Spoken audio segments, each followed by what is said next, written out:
Hello, Mr. Panit. Today we learn about grammar. Okay, what did we study yesterday, Mr.?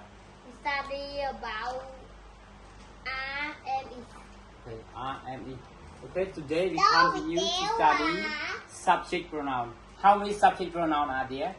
There are 7. Okay, there are 7 subjects. Okay? I, you, we, they, he, she, it. I, you, we, they, he, she, it.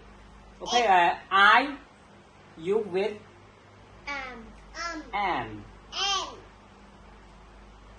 You are. We are.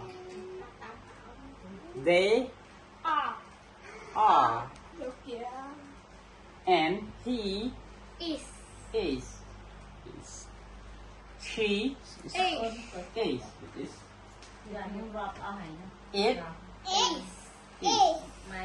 Well, thank you. Okay, for example, this sentence.